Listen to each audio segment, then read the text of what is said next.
All right, before we get into rankings, tiers, and any of that, Matthew, just what is your overall approach to drafting tight end this year? It's finally changed a little bit. So it was Kelsey and then everyone else. My strategy about tight end this year, number one, is I think you should have one.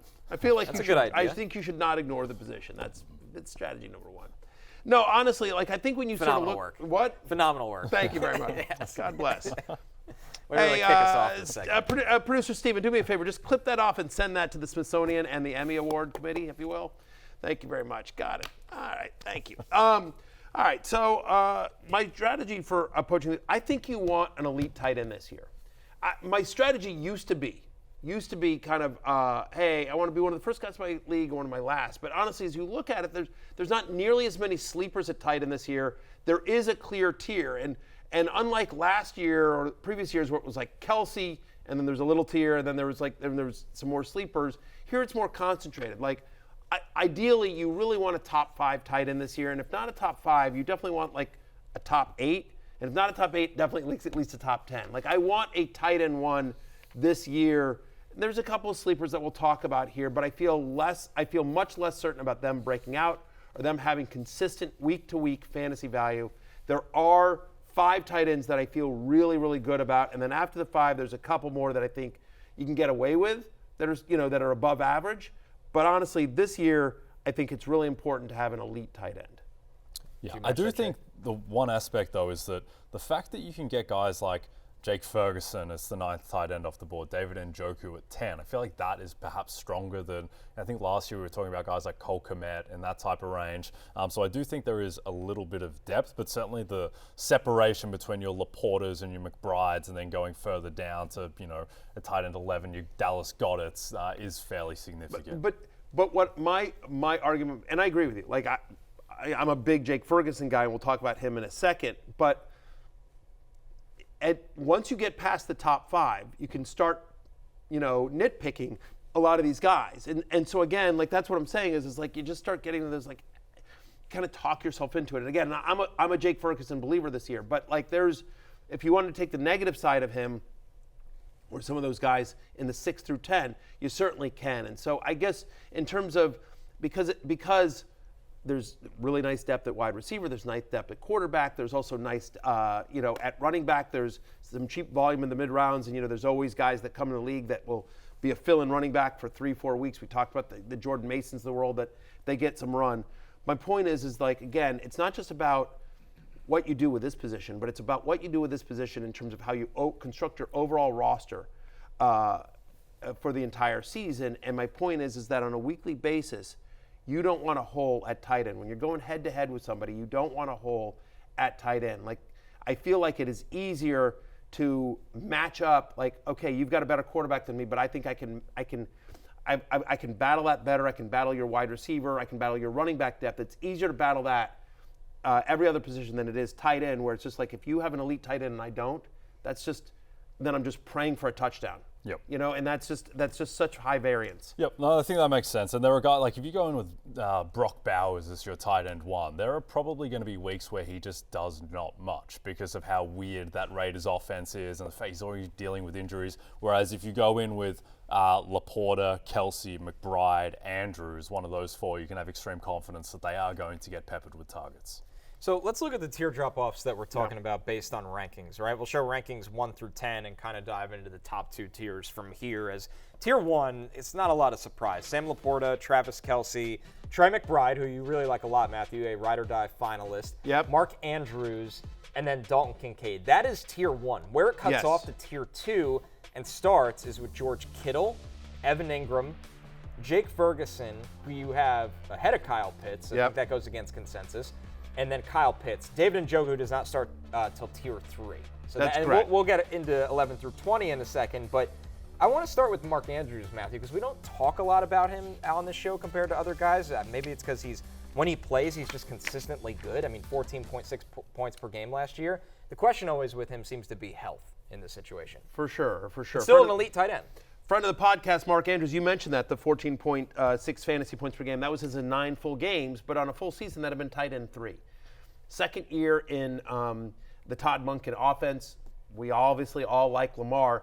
There are not many tight ends that you can say this about, but Mark Andrews very legitimately could lead his team in targets, receiving yards, and touchdowns, right? And so there aren't a lot of tight ends. Like Kelce was that guy for a while, although I think Rashee Rice is going to challenge him this year for that. McBride, him and Harrison are going to go back and forth. LaPorta, him and Amon-Ra St. Brown, those are the guys there. But legitimately, Mark Andrews could be the leading pass catcher on the Ravens in all the categories we care about. And so health is always a concern. But the nice thing about Mark Andrews here, especially when it comes to health, and I know this is going to sound weird, but we just talk about this again usually with running backs. But this is the one case where there's actually an insurance tight end. Like if you invest a high draft in Mark Andrews, if you grab Isaiah Likely in the last round of your draft, right, he's not going drafted that much, towards the end, then you've locked up a tight end position for every week of the season except for one, and you're going to get elite top 5 fantasy tight end production there. 36% of his team's red zone targets last year that led all tight ends for Mark Andrews. That's the most important thing, too.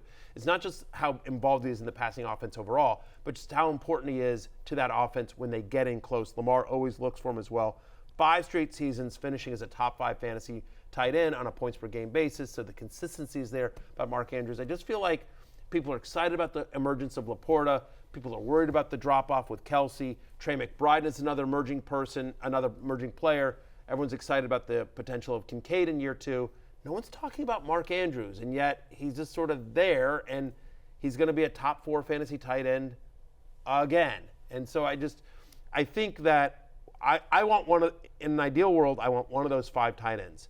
LaPorta, Kelce, McBride, Andrews, Kincaid. And that's the order I have them in. Yep. So 2 things on Andrews. One, we've spoken about this previously, but I think an underrated storyline of the offseason is that Ravens added nothing at receiver. Their number 2 and number 3 wide receivers are still Rashad Bateman and Nelson Aguilar, and the number 1 is Zay Flowers, who's not like 2021 Cooper Kupp gobbling up targets. So Andrews should still be the guy. And then the second thing with the Ravens, I think this ties into why Lamar is being perhaps a little bit underrated too, as well as Zay Flowers. Last year they were just leading in every single game. I'm not sure what the exact stat is, but it's 99.5% of the season they were within at least a score of their opponent. They were just constantly in these game scripts where they could run the ball. They were never ever in catch-up mode where they just had to sit back and Lamar would just have to air it out in 3rd and 4th quarters. And so just by the fact that they're probably not going to be in that situation this year where they're just leading every single game, they're going to have to be second halves where they're throwing more, and Andrews and Flowers and Lamar should all benefit statistically. Now, Matthew, everything you said about Andrews, can that also apply to Dalton Kincaid, where he could lead his team in targets and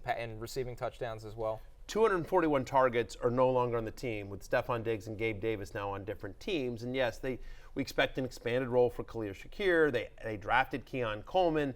Curtis Samuel is now a Buffalo Bill. So there's obviously help coming for the Bills, but you think about just the connection, especially over the second half of the year, that Josh Allen and Dalton Kincaid had. 5 games without Dawson Knox last year, a 21% target share.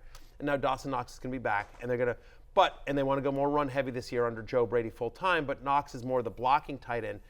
The important thing is that I think when Knox went down, Josh Allen and they were trying to figure that offense out, sort of was like, oh, I can trust Dalton Kincaid. I throw him the ball, he's going to come down with it. Kincaid has great hands. We talked about this a lot when he was drafted. And so Kincaid, who had the 3rd most slot targets at the tight end position last year, I think he's going to be potentially the focal point of the Buffalo Bills passing offense. And so anytime you can get a guy, I think Kincaid's going to have a monster year. So just being in, given how they want to run that offense, given his talent, given the fact that it's Josh Allen, just how good the Bills offense is, Kincaid is somebody, then again, I am at tight end 5.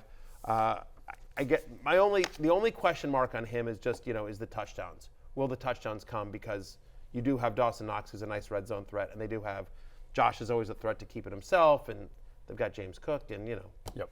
What is encouraging to me there, though, is that in the red zone last year, Stephon Diggs and Gabe Davis combined for 27 targets between them, and they're both gone. Those are vacated. Dalton Kincaid did not score a single touchdown off of a red zone target last season. That just has to regress as the number 1 tight end. Okay, you have a chance to win $1 million in the NBC Sweepstakes on Yahoo Fantasy. Just download the redesigned Yahoo Fantasy app or go to NBCSports.com/fantasymillion for additional details. What are you waiting for? Hey, it's Matthew Berry from NBCSports.com and RotorWorld.com, and I want to thank you so much for watching whatever it is you just watched, or if nothing else, being too lazy to click out of the autoplay after this video started, after whatever it is you actually wanted to watch finished. But now that you're here, I'd like to take a moment here to ask you respectfully now, okay? I'm asking you respectfully to subscribe to the NFL on NBC YouTube channel. You'll get the latest Roto-World fantasy news headlines, all sorts of great shows, including my own Fantasy Football Happy Hour. So go subscribe now. Again, I'm asking respectfully.